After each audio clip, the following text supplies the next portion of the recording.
श्रोताओं नमस्कार। स्वागत है आपका हमारे साप्ताहिक कार्यक्रम इनसे मिलिए में। इस कार्यक्रम के तहत हम ऐसे व्यक्तित्व से आपका परिचय करवाते हैं, उनसे आपकी मुलाकात करवाते हैं जिन्होंने अपने क्षेत्र में कुछ न कुछ बड़ा हासिल किया है और केवल अपने लिए ही नहीं पूरे समाज को देने के लिए उनके पास काफ़ी कुछ है।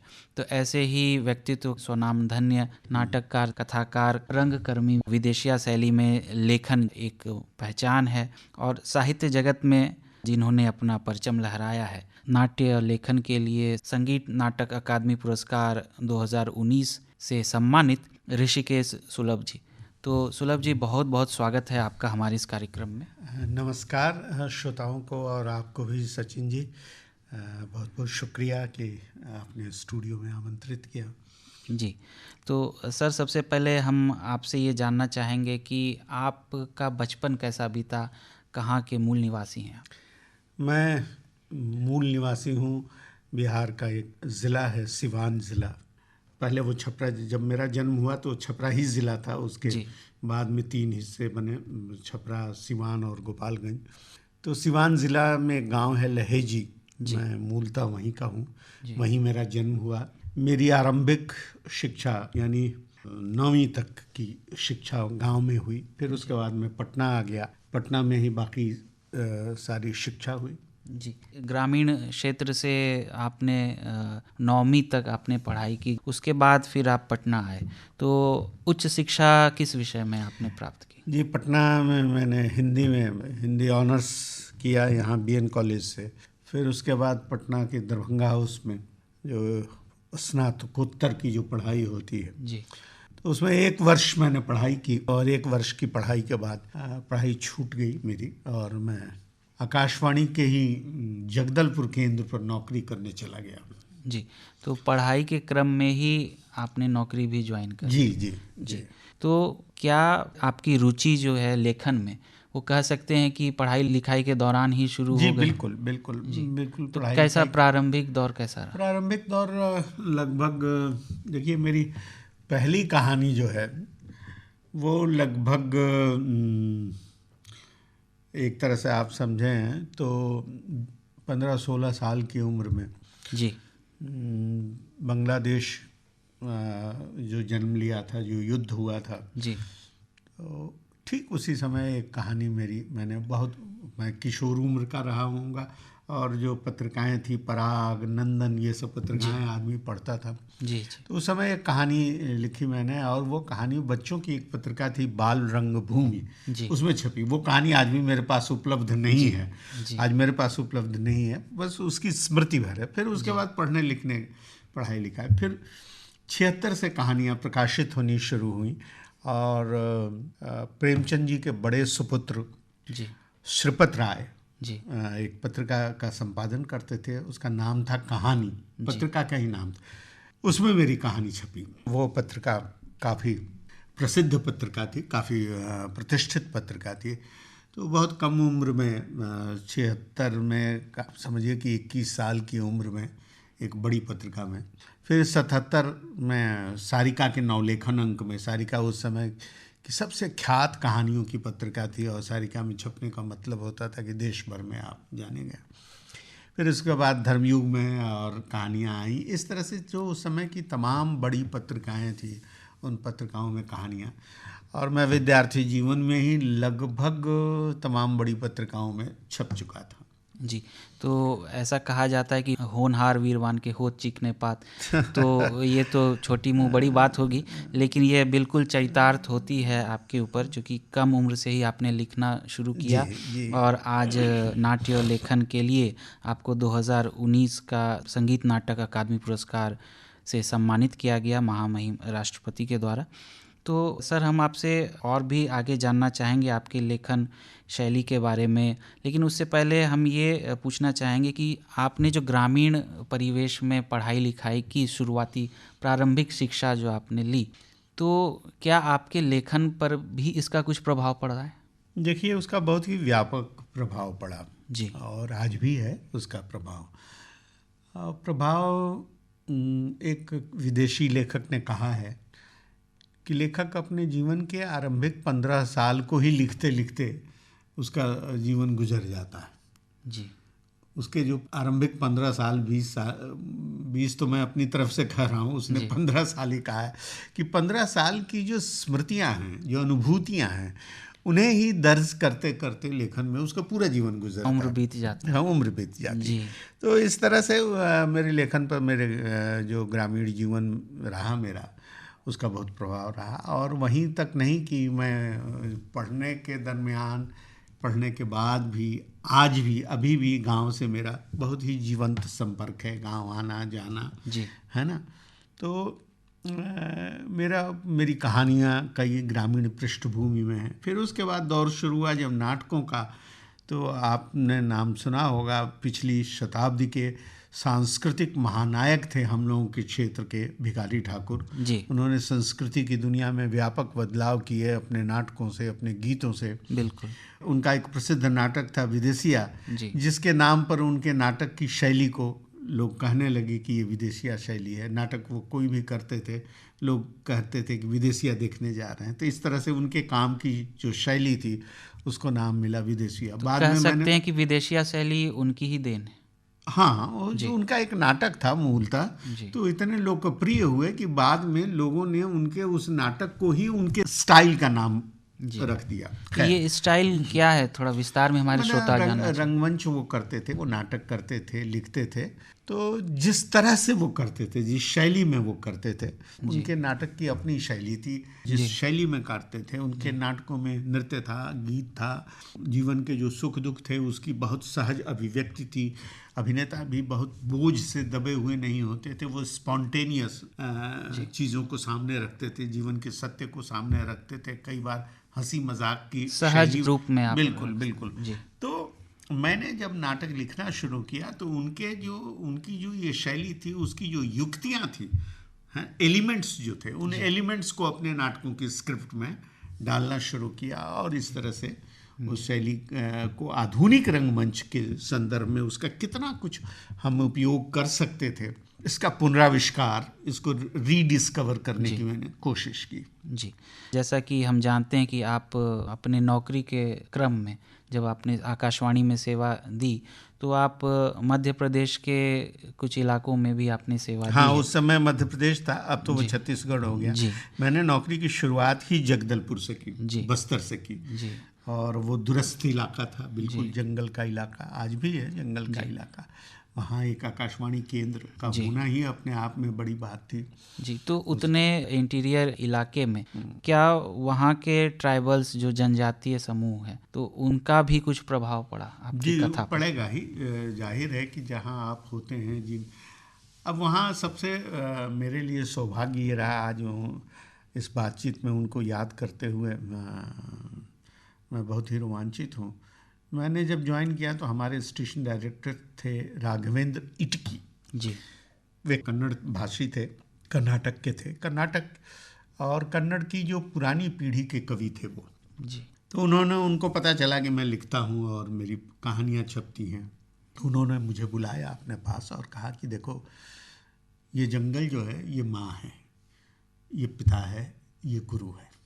तुम यहाँ आए हो तो जंगल से अपना एक रिश्ता बनाओ, जंगल जाओ, आदिवासियों का जो जनजीवन है उस जनजीवन को जानो, समझो, उनके गीत, उनकी जीवन शैली पर कार्यक्रम तैयार करो, उनके संस्कार, उनके गीतों को रिकॉर्ड करो। तो इस तरह मैं जितने दिन रहा, मैंने अधिकांश समय दफ्तर के कमरों में गुजारने के बदले सीमित नहीं रहा कि आपने अपना दायरा बढ़ाया। जी। तो जाहिर बहुत स्पष्ट है कि फिर लेखन पर उसका प्रभाव पड़ेगा, उन जीवनानुभवों का, क्योंकि आप जो भी लिखते हैं उसमें आपके जीवनानुभव शामिल होते हैं। आप जो समय, आपके समय का जो यथार्थ होता है, आपके समाज का जो यथार्थ होता है, वो आपके जीवनानुभवों से मिल करके तब रचना में ढलता है। जी। आकाशवाणी का ये मोटो ही है, बहुजन हिताय बहुजन सुखाय।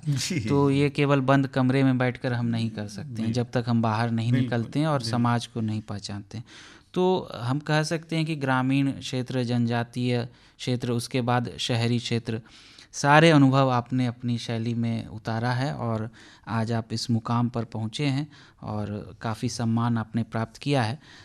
सम्मानों का क्रम अगर हम याद करें तो आपको 2010 में इंदु शर्मा कथा यूके सम्मान जो लंदन के हाउस ऑफ कॉमन्स में कथा लेखन के लिए प्राप्त हुआ। फिर कथाक्रम सम्मान 2022 कथा लेखन के लिए ही मिला, और अज्ञेय शब्द सृजन सम्मान 2023 उपन्यास के लिए मिला।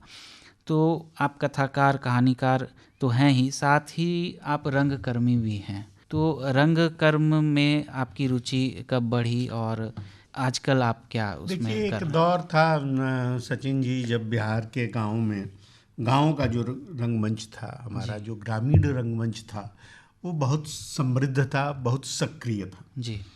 वो उत्सव धर्मी ज़रूर था कि जो उत्सव के जो समय होता है, पर्व त्योहारों का जो समय होता है, उसमें गांव के जो बच्चे थे, जो पढ़े लिखे, जो शिक्षित लोग हुआ करते थे, वो कुछ नौकरियों में होते थे, जो बाहर से छुट्टियों में आते थे, उनके साथ मिल करके, और लगभग जो अधिकांश गांव में उस समय रंगमंच हुआ करता था। कई गांव के पास अपना पर्दा हुआ करता था, नाटक के लिए का जो साजो सामान हुआ करता है वो हुआ करता था। आज वो नहीं रहा। धीरे धीरे हमारा ग्रामीण रंगमंच विलुप्त नष्ट प्राय हो हो गया, नष्ट ही हो गया। बहुत सारी चीज़ें नष्ट हो गई हमारे जीवन से। जैसे लाइब्रेरी जो है, पुस्तकालयों का एक दौर में बड़ा आंदोलन था बिहार में, और तमाम गाँवों में पुस्तकालय हुआ करते थे, वो आज नष्ट हो गया। उसी तरह रंगमंच जो था, ग्रामीण रंगमंच, वो नष्ट हो गया। तो ग्रामीण रंगमंच से हम लोग का जुड़ाव था। हम लोग बच्चे थे और बहुत कम उम्र से जब छुट्टियों में हम लोग भी प्रतीक्षा करते थे कि जो बड़े लोग हैं उम्र में, वे छुट्टियों में वापस लौटेंगे, नाटक होगा, हम नाटक देखेंगे, किसी बच्चे की भूमिका होगी तो वो करने को मिलेगी।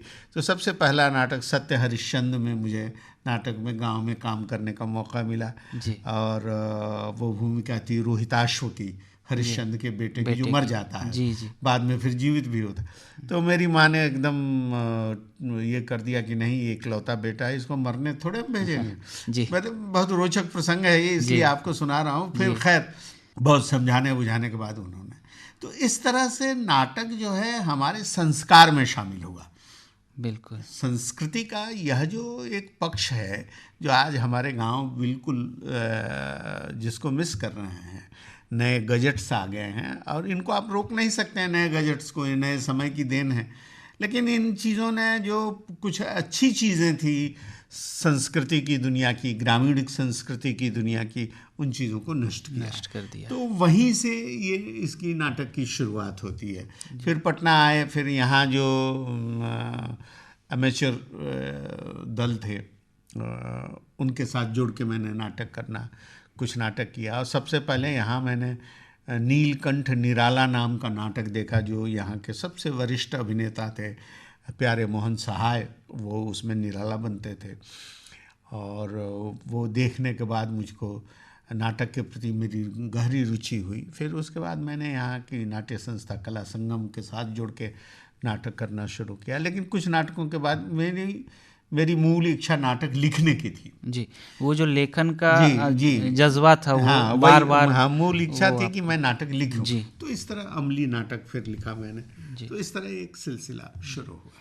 तो लेखन के क्रम में अगर हम पूछें आपसे, तो आपकी कौन सी रचना जो है सबसे ज़्यादा मानी जाती है? ये कहना मुश्किल है, मेरे लिए मुश्किल है। मैं अपनी ही रचना का मूल्यांकन अपने कैसे करूं, ये तो आप लोगों का काम है, दुनिया का काम है। कई चीज़ें हैं जो बहुत ही अभी इधर परवर्ती दौर में मैंने उपन्यास लिखना शुरू किया। 2 उपन्यास आए। अग्निलीख जो ग्रामीण जनजीवन पर है, पूरी तरह ग्रामीण राजनीति भी है उसमें। उसके बाद फिर एक दूसरा उपन्यास आया दाता पीर, जो कब्रिस्तान में काम करने वाले लोगों के जीवन पर है। इस पर तो कई नाट्य रूपांतरण भी इसका हुआ है, और अभी मंचन भी हुआ है। अभी नाट्य मंचन हुआ है इसका। तो इस तरह ये एक सिलसिला है। लेखन जो है एक सिलसिला है जो शुरू होता है। आप जैसे जैसे अनुभव जीवन का पाते जाते हैं, उस हिसाब से आप रचते हैं। जी, और ये अनवरत चलता रहता है। बिल्कुल। और आप नाटक लेखक हैं, आप कथाकार हैं, रंगकर्मी हैं, तो क्या गीत संगीत में भी आपकी रुचि है?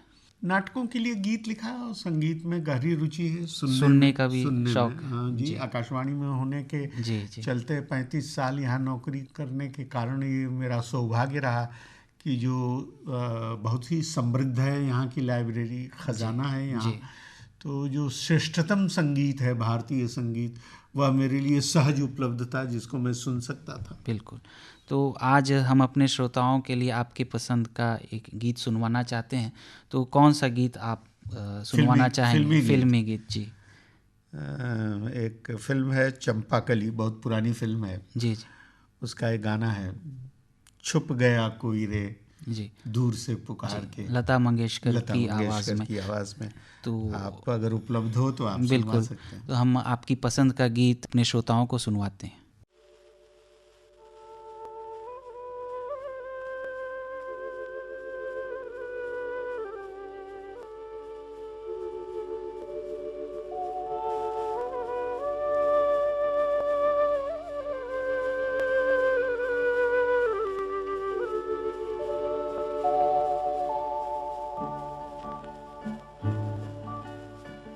छुप गया कोई रे दूर से पुकार के, दर्द अनोखे हाय दे गया प्यार के।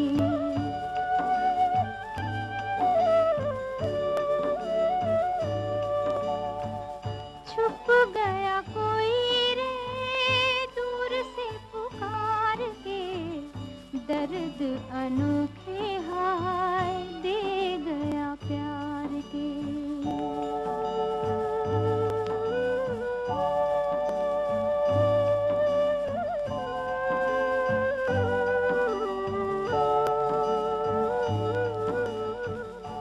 आज है सुनी सुनी दिल की ये गलियां, बन गई कांटे मेरी खुशियों की गलियां।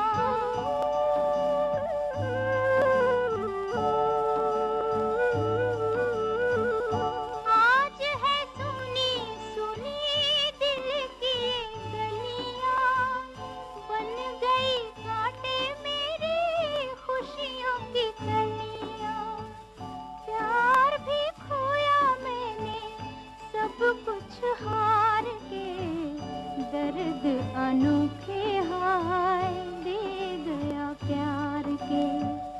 छुप गया कोई रे दूर से पुकार के, दर्द अनोखे हाय दे गया प्यार के।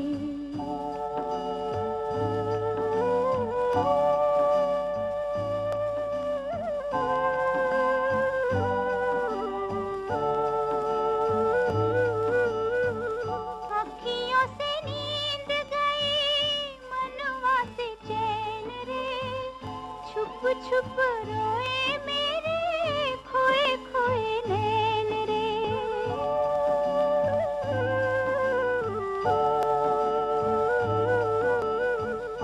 अखियों से नींद गई मनवा से चैन रे, छुप छुप रोए मेरे खोए खोए नैन रे। हाय यही तो मेरे दिन थे सिंगार के, दर्द अनोखे हाय दे गया प्यार के। छुप गया कोई रे दूर से पुकार के, दर्द अनोखे हाय दे गया प्यार के। फिर से स्वागत है आपका हमारे कार्यक्रम इनसे मिलिए में। श्रोताओं, हम बता दें कि हमारे साथ स्टूडियो में उपस्थित हैं नाट्य लेखन के लिए संगीत नाटक अकादमी पुरस्कार 2019 से सम्मानित ऋषिकेश सुलभ जी। तो सुलभ जी, बहुत बहुत स्वागत है फिर से आपका हमारे इस कार्यक्रम में। बहुत बहुत शुक्रिया। हम बात कर रहे थे आपके लेखन शैली की, आपकी रुचि की, तमाम बातें हुई आपके व्यक्तिगत जीवन की, और उस जीवन का जो प्रभाव है लेखन पर वो भी हमने सुना। अब हम बात करते हैं जो अवार्ड्स का जो सिलसिला है, सम्मान का जो सिलसिला है। काफ़ी कम उम्र से आपकी रचनाएं छपती रही हैं पत्रिकाओं में, और आज आप संगीत नाटक अकादमी पुरस्कार से भी सम्मानित हैं। तो 2019 का यह सम्मान आपको महामहिम राष्ट्रपति महोदया के कर कमलों से मिला। कैसा क्षण था वो? यादगार क्षण था। हम भी गौरवान्वित हैं क्योंकि आप इस कार्यालय से जुड़े हैं। सचिन, निसंदेह बेहद महत्वपूर्ण क्षण था, और सम्मान किसको बुरा लगता है, सम्मान तो अच्छा लगता है। लेकिन जब वो सम्मान महामहिम के हाथों से मिले तो वो सम्मान और भी बिल्कुल सम्मान प्राप्त करने वाला और गौरवान्वित होता है। बिल्कुल महत्वपूर्ण होता है। लेकिन लेखक जो है, लेखक की दुनिया थोड़ी विचित्र होती है, या किसी भी क्रिएटिव आदमी की दुनिया थोड़ी अलग होती है जी, अलग होनी चाहिए कुछ अर्थों में। हाँ, मैं वही कह रहा हूँ, सम्मान बहुत ज़रूरी होता है। सम्मान जब मिलता है तो आपके भीतर आप जो कर रहे हैं उसके प्रति उत्साह पैदा होता है नई और ऊर्जा लगता है प्राप्त कि होती हाँ है। आप ठीक ठाक काम कर रहे हैं और करना चाहिए। लेकिन यह एक ऐसा झोला है कि इसको पीठ पर लेकर या कंधे में टांग कर आगे नहीं बढ़ना, घूमना नहीं चाहिए। मिला फिर वहीं कहीं इसको टांग दीजिए, छोड़ दीजिए और आगे निकल जाइए जी, ये बहुत बड़ी बात। अपनी यात्रा पर फिर आप आगे निकल जाइए, तो रुकनी नहीं चाहिए यात्रा। क्योंकि सम्मान होता क्या है, कई बार ये सारी चीज़ें आपके पाँव में बेड़ी भी बन जाती हैं, आपको बेहतर करने से रोक सकती हैं। तो इन सब चीज़ों को स्वीकार कीजिए, उनके प्रति आदर प्रकट कीजिए और वे बेहद महत्वपूर्ण हैं आपके लिए, यह मानते हुए उसको धीरे से उस झोले को उतार कर रख दीजिए कहीं जी, और नए सफ़र पर बिल्कुल। बहुत महत्वपूर्ण संदेश है आपका हमारे श्रोताओं के लिए, और तमाम ऐसे जो नवोदित लेखक हैं वो भी अगर इस कार्यक्रम को सुन रहे हैं तो इस संदेश से लाभान्वित होंगे। तो आपने जैसे कहा कि आपने उस सम्मान को सम्मानपूर्वक रखा है और इज्जत दी है, आदर दिया है। अब आगे आपकी यात्रा किस ओर बढ़ रही है? देखिए, अभी इन दिनों में उपन्यास, जैसा बताया आपको कि इन दिनों उपन्यास लिखने में लगा हूँ। 2 उपन्यास मेरे आए, अग्निलीक और दातापीठ। जी आपने दोनों को पाठकों ने पढ़ा, उसके संस्करण आए, दूसरे संस्करण, तीसरे। तो इस तरह से तीसरे उपन्यास में लगा हूँ जो जल्दी ही पूरा होगा और उम्मीद है और आएगा। फिर नए नाटक की भी तैयारी है, नाटक लिखने की भी तैयारी है। जीवन ने अगर साथ दिया तो नाटक भी पूरा होगा और उपन्यास पर काम कर रहा हूँ, वो भी जल्दी ही पूरा होने वाला है। आप लिखते हैं तो उससे समाज को एक दिशा मिलती है, योगदान मिलता है, और मेरा ख्याल है कि इसी के लिए ऐसा जो प्रेस्टिजियस अवार्ड है इसलिए दिया जाता है। तो आपकी नज़र से क्या प्रभाव पड़ा समाज पर? देखिए सचिन, लेखक का मूल काम है जीवन को अभिव्यक्त करना। जीवन जो वो देख रहा है, उसके जो अपने अनुभव हैं जीवन को लेकर के, समाज का जो सच है, समय का जो सच है, यथार्थ है, ये सब मिलजुल करके रचना का तत्व बनते हैं जी। और आपका जो अपना जीवनानुभव है, उस आधार पर कल्पना के जो तत्व हैं वो उसमें शामिल होते हैं। तो यह कहना मुश्किल है कि कितना प्रतिशत कल्पना और कितना प्रतिशत यथार्थ अनुभव जी। हाँ, लेकिन ये एक रेशियो प्रोपोर्शनेट हो जाता है। हर रचना का अलग अलग होता है जी। हाँ, कोई एक रेशियो में फिक्स नहीं कर सकते। यहीं पर लेखक की अपनी प्रतिभा सामने आती है, उसका अपना हुनर सामने आता है, कितना प्रोपोर्शनेट आपने कर पाया, किस यथार्थ में कितनी कल्पना वो मिलाएगा। तो जो लेखक की अपनी कल्पना होती है वो उसके अपने जीवनानुभव के आधार पर होती है जी, है ना। तो इस तरह से एक लेखक जो है अपनी रचना को तैयार करता है। अब रहा समाज पर उसके प्रभाव की, तो जब आप जीवन को रचते हैं, जीवन का पुनराविष्कार करते हैं अपनी रचना के माध्यम से, तो जाहिर है कि समय और समाज पर उसका असर पड़ेगा, क्योंकि उसमें समय और समाज शामिल है जी। समाज को लगता है कि ये मेरी कहानी है। हाँ, देखिए, अब जैसे मैं ये अपनी बात दोहरा रहा हूँ, बार बार अपने साक्षात्कार में मैं ये बात दोहराते रहा हूँ जी कि सूरज तो रोज उगता है, बिल्कुल, आप और हम देखते हैं जी। लेकिन किसी उपन्यास में, किसी कहानी में, किसी कविता में यह चर्चा है कि सूरज उगा या उग रहा था या उग रहा है, तो आपको लगता है कि सूरज उग रहा है। पहली बार आप नयापन है, हाँ, हर एक कहानी के साथ। तो यह जो नयापन है, यही रचना लेखक का काम है। आप उस यथार्थ से गुजर चुके हैं, उस यथार्थ को आप जानते हैं, लेकिन लेखक जब आपके सामने प्रस्तुत करता है उसको अपनी भाषा, अपने शिल्प, सबके वैभव के साथ, तो आपको ये लगे कि आप पहली बार इस यथार्थ को जान रहे हैं जी। ये लेखक की उपलब्धि कह सकते हैं।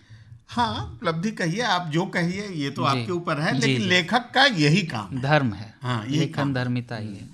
आपने कहा कि विदेशिया शैली के जनक भिखारी ठाकुर। भिखारी ठाकुर जी नाटककार थे, उनका प्रभाव आप पर रहा। और किन बड़े लेखकों का प्रभाव रहा? देखिए, आप जब लेखक होते हैं तो पाठक भी होते हैं, आप पढ़ते हैं। पहले पाठक होते हाँ, हैं। पहले जी, पाठक ही होते हैं, जी, आप तो पढ़ते हैं, तो जाने अनजाने बहुत सारे प्रभाव आपके ऊपर होते हैं। और कोई एक आदमी का कोई ख़ास प्रभाव हो और वो हो, ऐसा नहीं है। इतने सारे हिंदी के बड़े लेखक हैं, बड़े कवि हैं, फिर दुनिया की दूसरी भाषाओं के बड़े लेखक कवि हैं जिनको हम लोगों ने पढ़ा अंग्रेज़ी के माध्यम से। तो उन सब के लेखन, उन सब का अपना अपने अपने अपने ढंग से वो आपको समृद्ध करता है, जी, वो जी, आपको धनी बनाता है। जी, जी। सीधे सीधे आप नकल नहीं कर सकते, किसी नहीं, का प्रभाव सीधे सीधे ग्रहण करने से वो नहीं नकल होता। हो जाती है। हाँ, जी, नकल हो जाती जी। समाज का और अन्य लेखकों का भी प्रभाव रहा, और जो मिला-जुला असर जी, है वो जी। समृद्ध करता है किसी भी लेखक को। तो अंत में हम आपसे ये सवाल अपने नवोदित लेखकों के लिए, कथाकारों के लिए पूछना चाहेंगे कि जो रुचि रखते हैं और जो शुरुआत कर रहे हैं, उन्हें किन चीज़ों का ध्यान रखना चाहिए? अवार्ड पाने के लिए नहीं, बल्कि एक अच्छा लेखक देखिए, बनने के सबसे लिए। बड़ी बात है कि आप एक शब्द लिखने के तभी अधिकारी होते हैं जब आप 1000 शब्द पढ़ते हैं। बिल्कुल। पढ़ना बेहद ज़रूरी है। ये ज़रूरी है कि आप जानें कि आपकी पहले की पीढ़ी क्या लिखती रही है, क्या पढ़ती रही है। दुनिया की तमाम भाषाओं में विपुल साहित्य उपलब्ध है, और साहित्य पढ़ने के माध्यम आज और बन गए हैं। पहले तो सिर्फ किताब था, किताबें लेकर पढ़ते थे आप। आपको किताबें, आज तो इंटरनेट है, आपको श्रेष्ठतम साहित्य उपलब्ध है, किंडल है, ये है, वो दुनिया भर की।